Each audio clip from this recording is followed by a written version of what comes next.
Good morning children, welcome back to my channel. Today we will go with the session of continuing part of the Delhi Sultans through a different manner. We will see one storyline through animation about the administrative policies, expansion policies of Delhi Sultanate, how they conquered that area. After that animation session, we will be discussing about the related and relevant questions from that portion. I hope you will enjoy it a lot. Hey JC, how was school? Why do we always get homework, Dad? Today the history teacher asked us to draw a soldier belonging to the Delhi Sultanate. So you have to draw a picture of the soldier. That should be fun. But I don't know what a soldier would wear in the 14th century. You can always consult your textbook and the internet for help. But what if that isn't enough? Don't worry, you always have your imagination. Dad is right. Even if I don't have enough details on the soldier, I can still draw him using my imagination. Whoa, my soldier looks pretty awesome. Maybe I should get into animation. Speaking of animation,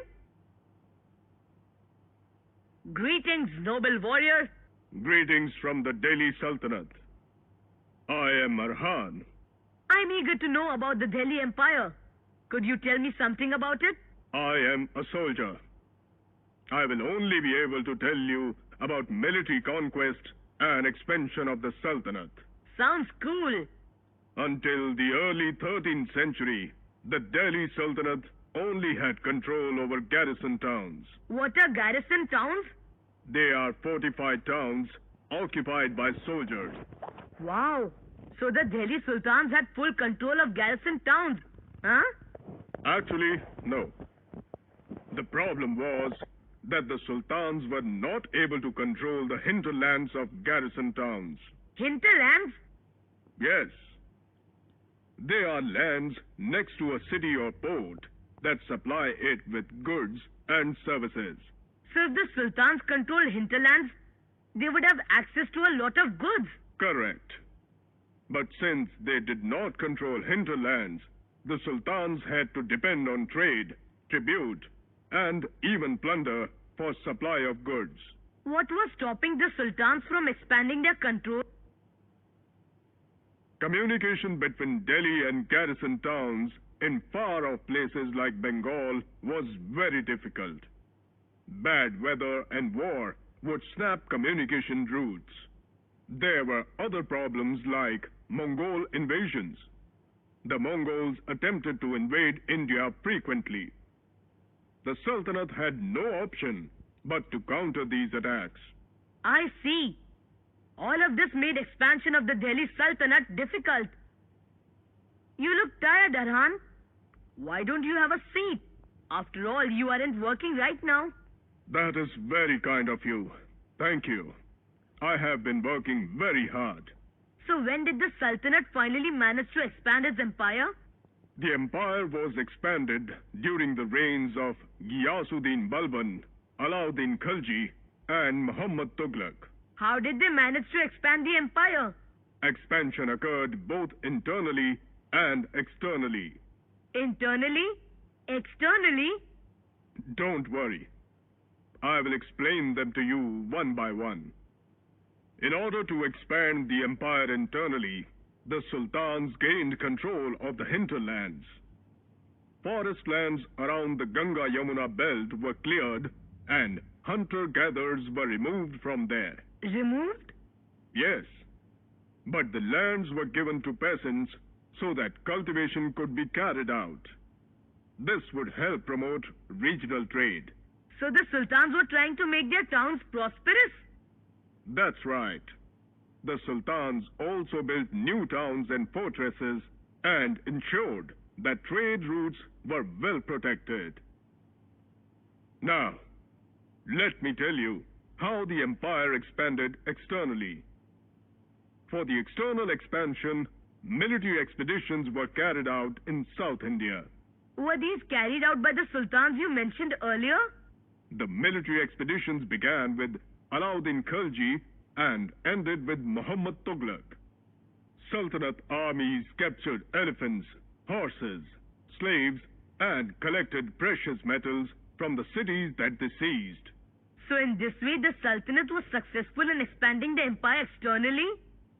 Yes, the Delhi Sultanate, which was so small, became a very powerful empire by the 14th century.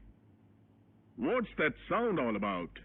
It's the church bell ringing. It says it's 6 p.m. now. 6 p.m.? It means sunset. I must leave for my namaz at the masjid now. Namaz? Namaz is the prayer that Muslims recite together in the masjid. What's a masjid? You have heard of a mosque, haven't you? A mosque is called a masjid in Arabic. You had mosque in the 14th century?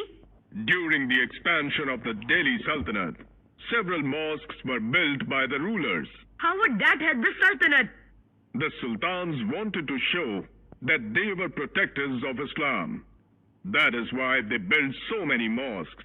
Was there any other reason for the prevalence of mosques? Mosques also created the feeling of a community among followers of Islam who shared the same beliefs and code of conduct. I don't understand. You see, Muslims came from a variety of backgrounds, and the sultans believed that mosques would create a feeling of unity. I see. Are there any famous mosques? Of course. There are the Quwwat-ul-Islam Mosque, the Mot Ki Masjid, and the Begumpuri Mosque, to name a few. I better leave now, otherwise I will be late. All right. It was great meeting you, Arhan. Did you finish your drawing for history, JC? Yeah, Dad. Then what are you drawing now? I'm not drawing, Dad.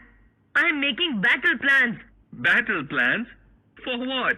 to expand my empire, and I'm gonna start by taking over Jaideep's room.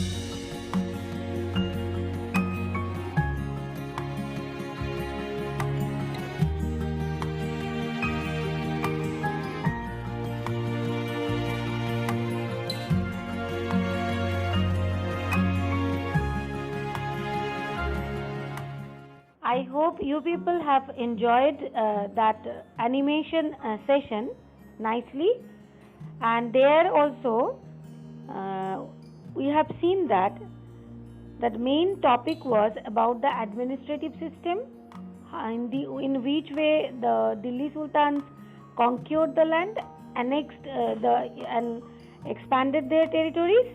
These are being discussed, and they have mentioned about garrison town, their hinterland, and other keywords. So directly we are going to the textual reference of that content.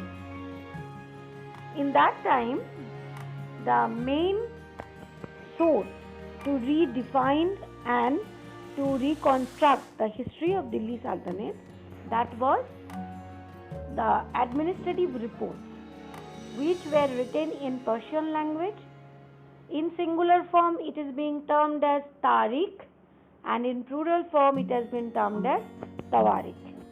So from the textual reference you can also see that historians also signifies and giving importance to this document.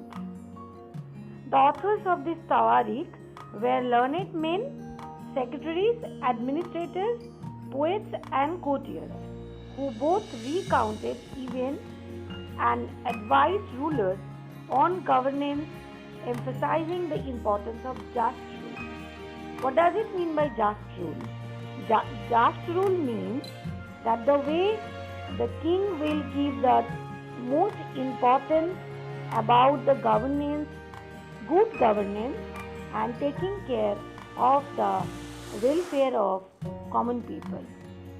So that if a farmer is happy, then only farmer will be able to give that taxes, or it will be converted in form of revenue.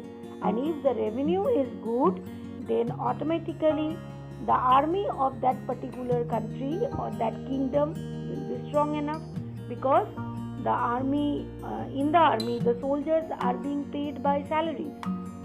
So this is called a cyclic order, and that's why Fakir-e-Muhabir wrote in the 13th century about this just rule which has been followed. It's also the part of the Tawarik report. Now I am going to the next part, that is what are the limitations of this administration. Like precious seeds, these were also always in favor of the king or the sultan. Here also some limitations mentioned in your text. There are mainly 3 limitations. First, the authors of Tawarik lived in the cities mainly near to the Delhi, and they really don't know about the condition of villages. So they were biased and they were one way direction. They have written down their documents. They were often wrote their histories for the hope of rich rewards. And these authors signifies and considered one very particular point regarding ideal social order. To maintain that ideal social order, they emphasize on birthright and gender. That's why you can see the entire time, whenever whoever the king over there is only one human ruler, that is Razia Sultan, the daughter of explore about Razia Sultana out of your textbook reference little bit more during my next video session, and there definitely we will explore about so many untold stories of Delhi Sultan. Now once again come back to the textual reference. In 1236, Sultan Iltutmish's daughter Razia became Sultan. The Chronicle of the Age, Menaj-i-Siraj, we read it in first chapter, or recognized that she was more able and qualified than all her brothers. But he was not comfortable at having a queen as ruler. The Persian or the Turk, mainly the Turk nobles of her court, they conspired against her and overthrown from the power. And she has been kept inside the bar, behind the bar.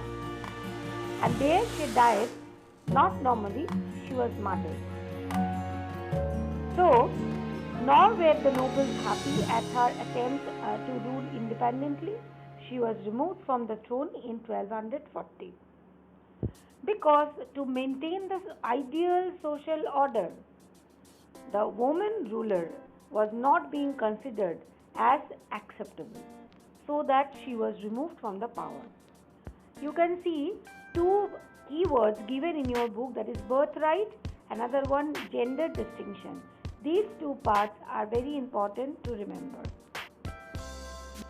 Menaj-i-Siraj written about Razia Sultana, and as well as he referred about Rudrama Devi, the ruler of Kakatiya dynasty of Warangal, which is a part of modern Andhra Pradesh, and second one Didda, ruled in Kashmir during the time of 980 to 1003 from a common title Didi or elder sister. That is the main interesting, it sounds interesting, and obviously affectionate term given to a loved ruler by her subjects.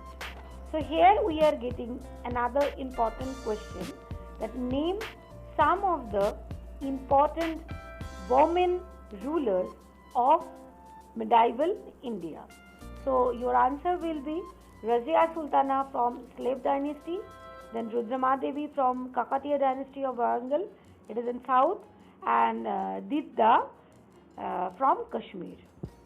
Now I am going to the next part, from garrison town to empire. Already it has been shown in the animation that garrison town and hinterland both are very interdependent. The Sultan seldom controlled the hinterland of the cities and were therefore dependent upon trade, tribute, plunder for supplies. In the early 13th century, the control of the Delhi Sultan rarely went beyond heavily fortified towns occupied by garrisons. Garrison means where the soldiers are being kept, security is very, very high, in very, very high alert. And for this garrison town to make it running or make it very much effective, the hinterland is very important. So that when the sultans tried to control other lands, their prime target to conquer the hinterlands, because hinterlands were the supply station for all kind of demands. Controlling garrison towns in distant Bengal and seen from Delhi was extremely difficult. Rebellion, war, even bad weather could snap fragile communication routes. Delhi's authority was also challenged by Mongol invasion. That was another challenge in front of the Delhi Sultans. Mongol invaded India so many times during different Delhi Sultans, and the Sultanate barely survived these challenges. Its consolidation occurred during the reign of Ghiyasuddin Balban and further expansion under Alauddin Khilji and Muhammad Tughlaq. And that's why they have expanded their territory, because they need more hinterland as well as garrison town to stop or to build their resource, their army to control or maybe the oversee the power of Mongol invasion. There are two types of campaigns they have done. First is internal frontier, that the Sultanate aimed at consolidating the hinterlands of the garrison towns. These campaigns, during these campaigns, they cleared forests of Ganga Yamuna Doab, and hunter-gatherers, pastoralists expelled from their habitat. These lands were given to peasants and agriculture was encouraged. New fortress, garrison towns and towns were established to protect trade routes and to promote regional trade. And the second kind of expansion occurred along the external frontier during the Sultanate, that is military expedition towards southern India during the time of Alauddin Khilji and culminated with Muhammad Tughlaq. In their campaigns, Sultanate armies captured elephants, horses, slaves and carried away precious metals. From there also you are getting two questions. First one, what is hinterland and garrison town? Second question, what type of campaigns can be seen during the time of Delhi Sultanate and why? The first set of campaign was internal and second set was external, and why it is needed? One, for the internal security, to build up their economy, army, etc., and welfare of their subjects, and second part was very much important to stop the foreign invasion and strengthen their territory as well as dynasty. Now, by the end of Muhammad bin Tughlaq's reign, 150 years after somewhat humble beginnings, the armies of the Delhi Sultanate had marched across a large part of the Indian subcontinent, defeated rival armies and sieged cities. The Sultanate collected taxes from the peasantry and dispensed justice in its realm. But how was it effective control over such a vast territory? You can see the map. The expansion was huge. that they reached to the southern India, to Tanjore, as well as to Warangal, and as well as to the Gujarat. So that was a huge area they have covered through campaigns. Two type of campaigns you can refer. So that was the greatest challenge for the Delhi Sultans.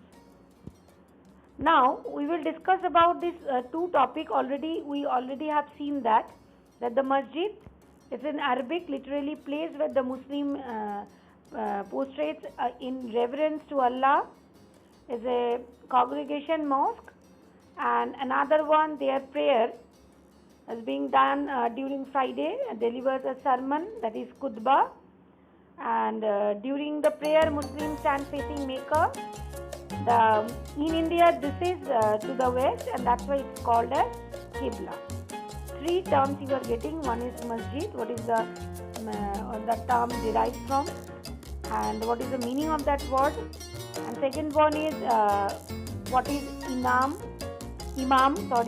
what is imam, and then what is khutbah and Qibla. Today up to this, and you will go through the question which will be given end of this session. Once again I will be coming back with my next video within a short span of time. Till then, be happy and